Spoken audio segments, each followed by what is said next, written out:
Hello बच्चों, आज हम क्लास 9th की क्षितिज की बुक से सांवले सपनों की याद पढ़ेंगे। सांवले सपनों की याद क्या है, तो इसे आइए पढ़ते हैं और जानते हैं। सुनहरे परिंदों के खूबसूरत पंखों पर सवार सांवले सपनों का एक हुजूम मौत की खामोश वादी की तरफ अग्रसर है। कोई रोक टोक सके कहाँ संभव है। इस हुजूम में आगे आगे चल रहे सालिम अली अपने कंधों पर सैलानियों की तरह अपने अंतहीन सफ़र का बोझ उठाए, लेकिन यह सफ़र पिछले तमाम सफ़रों से भिन्न है। भीड़ भाड़ की ज़िंदगी और तनाव के माहौल से सालिम अली का यह आखिरी पलायन है। अब तो वह उस वन पक्षी की तरह प्रकृति में विलीन हो रहे हैं जो जिंदगी का आखिरी गीत गाने के बाद मौत की गोद में जा बसा हो। कोई अपने जिस्म की हरारत और दिल की धड़कन देकर भी उसे लौटाना चाहे तो वह पक्षी अपने सपनों के गीत दोबारा कैसे गा सकेगा। मुझे नहीं लगता कोई इस सोए हुए पक्षी को जगाना चाहेगा। वर्षों पूर्व खुद सालिम अली ने कहा था कि लोग पक्षियों को आदमी की नज़र से देखना चाहते हैं। यह उनकी भूल है, ठीक उसी तरह जैसे जंगलों और पहाड़ों, झरनों और आबशारों को वो प्रकृति की नज़र से नहीं, आदमी की नज़र से देखने को उत्सुक रहते हैं। भला कोई आदमी अपने कानों से पक्षियों की आवाज़ का मधुर संगीत सुनकर अपने भीतर रोमांच का सोता फूटता महसूस कर सकता है। एहसास की ऐसी ही एक ऊबड़ खाबड़ ज़मीन पर जन्मे मिथक का नाम है सालिम अली।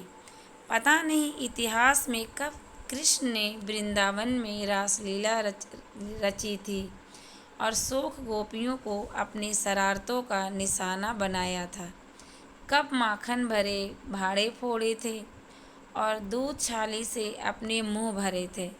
कब वाटिका में छोटे छोटे किंतु घने पेड़ों की छाह में विश्राम किया था। कब दिल की धड़कनों को एकदम से तेज करने वाले अंदाज में बंसी बजाई थी। और पता नहीं कब वृंदावन की पूरी दुनिया संगीतमय हो गई थी। पता नहीं यह सब कब हुआ था, लेकिन कोई आज भी वृंदावन जाए तो नदी का सांवला पानी उसे पूरे घटनाक्रम की याद दिला देगा। हर सुबह सूरज निकलने से पहले जब पतली गलियों से उत्साह भरी भीड़ नदी की ओर बढ़ती है तो लगता है जैसे उस भीड़ को चीर कर अचानक कोई सामने आएगा और बंसी की आवाज़ पर सब किसी के कदम थम जाएंगे। हर शाम सूरज ढलने से पहले जब वाटिका का माली सैलानियों को हिदायत देगा तो लगता है जैसे बंस कुछ ही क्षणों में वो कहीं से आ टपकेगा और संगीत का जादू वाटिका के भरे पूरे माहौल पर छा जाएगा। वृंदावन कभी कृष्ण की बांसुरी के जादू से खाली हुआ है क्या? मिथकों की दुनिया में इस सवाल का जवाब तलाश करने से पहले एक नज़र कमज़ोर काया वाले उस व्यक्ति पर डाली जाए जिसे हम सालिम अली के नाम से जानते हैं। उम्र को सती तक पहुंचने में थोड़े ही दिन तो बच रहे थे। संभव है लंबी यात्राओं की थकान ने उनके शरीर को कमज़ोर कर दिया हो और कैंसर जैसी जानलेवा बीमारी उनकी मौत का कारण बनी हो, लेकिन अंतिम समय तक मौत उनकी आँखों से वह रोशनी छीनने में सफल नहीं हुई जो पक्षियों की तलाश और उनकी हिफाजत के प्रति समर्पित थी। सालिम अली की आंखों पर चढ़ी दूरबीन और उनकी मौत के बाद ही तो उतरी थी। उन जैसा बर्ड वाचर शायद ही कोई हुआ हो, लेकिन एकांत क्षणों में सालिम अली बिना दूरबीन भी देखे गए हैं। दूर क्षितिज तक फैली ज़मीन और झुके आसमान को छूने वाली उनकी नज़रों में कुछ कुछ वैसा ही जादू था जो प्रकृति को अपने घेरे में बांध लेता है। سالم علی ان لوگوں میں تھے جو پرکرتی کے پربھاؤ میں آنے کی بجائے پرکرتی کو اپنے پربھاؤ میں لانے کے قائل ہوتے ہیں۔ ان کے لیے پرکرتی میں ہر طرف ایک ہنستی کھیلتی رحمت سے بھری دنیا پسری تھی۔ یہ دنیا انہوں نے بڑی محنت سے اپنے لیے گڑھی تھی۔ اس کے گڑھنے میں ان کی جیون ساتھی تہمینہ نے کافی مدد پہنچائی تھی۔ تہمینہ اسکول کے دنوں میں ان کی سہپاٹھی رہی تھی۔ اپنے لمبے رومانچکاری جیون میں ڈھیر سارے انوبھووں کے مالک سالم علی ایک دن کیرل کی سائلنٹ ویلی کو ریگستان ہوا کے جھونکوں سے بچانے کا انورودھ لے کر چودھری چرن سنگھ سے ملے تھے۔ وہ پردھان منتری تھے۔ چودھری صاحب گاؤں کی مٹی پر پڑنے والی پانی کی پہلی بوند کا اثر جاننے والے نیتا تھے۔ پیاورن کے سمبھوت خطروں کا جو چتر سالم علی نے ان کے سامنے رکھا اس نے ان کی آنکھیں نم کر دی تھیں۔ آج سالم علی نہیں ہیں، چودھری صاحب بھی نہیں ہیں، کون بچا ہے جو اب سوندھی ماٹی پر اگی فصلوں کے بیچ ایک نئی بھارت کی نیو رکھنے کا سنکلپ لے گا؟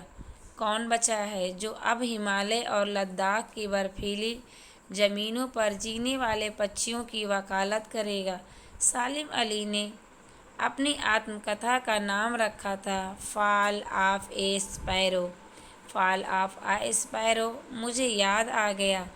ڈی ایچ لاریس کی موت کے بعد لوگوں نے ان کی پتنی فریڈا لاریس سے انورودھ کیا کہ وہ اپنے پتی کے بارے میں کچھ لکھے۔ فریڈا چاہتی تو ڈھیر ساری باتیں لاریس کے بارے میں لکھ سکتی تھی، لیکن اس نے کہا میرے لیے لاریس کے بارے میں کچھ لکھنا اسمبھو سا ہے۔ مجھے محسوس ہوتا ہے کہ میرے چھت پر بیٹھنے والی گوریا لاریس کے بارے میں ڈھیر ساری باتیں جانتی ہے، مجھ سے بھی زیادہ جانتی ہے۔ وہ سچ مچ اتنا کھلا اور سادہ دل آدمی تھا۔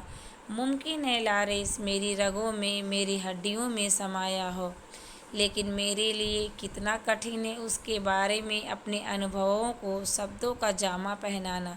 مجھے یقین ہے میری چھت پر بیٹھی گوریا اس کے بارے میں، ہم دونوں ہی کے بارے میں مجھ سے زیادہ جانکاری رکھتی ہے۔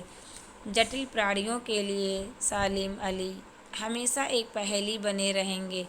بچپن کے دنوں میں ان کی ایئر گن نے گھائل ہو کر گرنے والے نیلے کنٹھ کی وہ گوریا ساری زندگی انہیں کھوج کے نئے راستوں کی طرف لے جاتی رہی۔ زندگی کی اونچائیوں میں ان کا وشواس ایک چھڑ کے لیے بھی ڈگا نہیں۔ وہ لاریس کی طرح نیسرگک زندگی کا پرتیروپ بن گئے تھے۔ سالم علی پرکرتی کی دنیا میں ایک ٹاپو بننے کی بجائے اتھاہ ساگر بن کر ابھرے تھے۔ جو لوگ ان کے بھرمنشیل سوبھاؤ اور ان کی یاوری سے پریچت ہیں، انہیں محسوس ہوتا ہے کہ وہ آج بھی پکشیوں کے سراغ میں ہی نکلے ہیں اور بس ابھی گلی میں لمبی دوربین لٹکائے اپنی کھوج پورن نتیجوں کے ساتھ لوٹ آئے۔ جب تک وہ نہیں لوٹتے کیا انہیں گیا ہوا مان لیا جائے؟ میری آنکھیں نم ہیں۔ سالم علی تم لوٹو گے نا؟ یہ کتنی اچھی اسٹوری ہے۔ Thank you.